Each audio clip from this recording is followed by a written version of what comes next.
শাকিব ভাই এখান থেকে চলে গেছে তখনই কিন্তু ওইটা হচ্ছে। তো আমি আমার পার্সোনাল নাম্বার শেয়ার করেছি এবং আমি চেষ্টা করব উইদিন 1 ডে বা 2 ডের মধ্যে ওকে মিট করে দেওয়ার জন্য।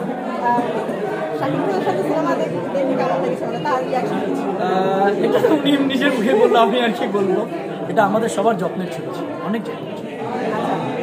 লাইট নাই কেন?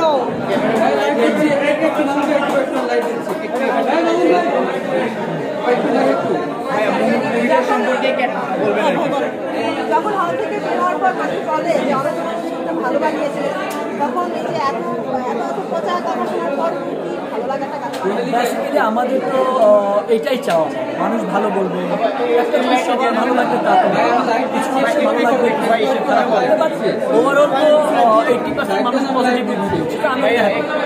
দেখেন, this is very first time বাংলাদেশের একটা মুভি 10+ কান্ট্রিতে রিলিজ হচ্ছে, এর আগে কখনো হয়। So response is very good. এবং আপনারা দেখেছেন ইউএসএ আমরা শো শুরু করেছিলাম হচ্ছে 30, এখন কিন্তু 54 শো, দ্যাট মিনস ইনক্রিজ হয়েছে। তো সব জায়গায় খুব ভালো ইনশাআল্লাহ। আসলে আমি এই কম্পেয়ারটা করবো না, কারণ প্রত্যেকটা মেকারের কাছে তার ছবিটা অনেক যত্ন। আমি কাউকে ছোট করে কথা বলতে চাই না, প্রত্যেকটা ছবি ভালো ছবি, প্রত্যেকটা ছবি আমার জন্য বেস্ট ছবি। এখানে একটা জিনিস সবাই বলাবলি করছে যে শাকিব খানের পারফরমেন্স ভেরি গুড, এইটা মানে কেউ বিট করতে পারবে না, কিন্তু মেকিংয়ে, এডিটিংয়ে, কালারিংয়ে এটা নিয়ে অনেকে কথা বলছে। আসলে এটা তো বললামই যে এটা নিয়ে অনেক কথাই হবে। সবচেয়ে বড় কথা, সাবজেক্টটা এক্সপেরিমেন্টাল ছিল। এর আগে তো এই টাইপের ছবি আপনারা দেখেন না, সাইকেল থ্রি।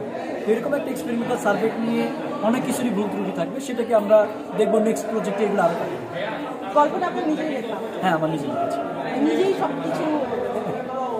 না, হেল্প না, আমাদের ইন্ডিয়া থেকে আমার স্ক্রিপ্ট ডক্টরিং করা হয়েছে, ডায়লগস লেখানো হয়েছে, সব কিছু মিলে একটা অনেক বড় টিম কাজ করেছে। ভাইয়া, এই ছবিটা তো 15 দিন হলো রিলিজ পায়, মানে 15 তারিখে রিলিজ পাইছে, এখন হচ্ছে বেশ কয়েকদিন হয়ে যাচ্ছে, দর্শকের কেমন সাড়া পায়? এখনো খুব বাস্তব তো ইভিনিংয়ে সবগুলো শো হাউসফুল ছিল, আমার কাছে হাউসফুল। তো সব মিলে আমি তো বললাম, মানে সবচেয়ে বড় কথা যে ঈদের এইরকম একটা সময় দেশে এত বড় একটা চ্যালেঞ্জিং ব্যাপার, দর্শক যে অ্যাকসেপ্ট করছে, হেল্প করতে, সেটা বড় ব্যাপার। সবশেষে একটা কথাই বলতে চাই, পাইরেসি একটা ছবির জন্য অনেক বড় একটা ব্যাপার। যারাই পাইরেসি করতেছেন বা ভিডিও করতেছেন, সবাই মিলে প্রোটেক্ট করার চেষ্টা করেন। একটা জিনিস মনে রাখবেন, ইন্ডাস্ট্রি আগায় গেলে সবাই আগায় যাবে, সবাই ভালো ফিল্ম বানাবে। ভালো থাকবেন সবাই। লাস্ট একটা প্রশ্ন, বিভিন্ন গ্রুপে শাকিব খানকে নিয়ে মানে একটু উল্টাপাল্টা ধরনের লেখালেখি হয়, অনেকে বলে যে ইচ্ছাকৃত মানে প্রণোদিতভাবে এগুলো হয় তার রেপুটেশন খারাপের জন্য, এটা কি নোটিস করেছেন?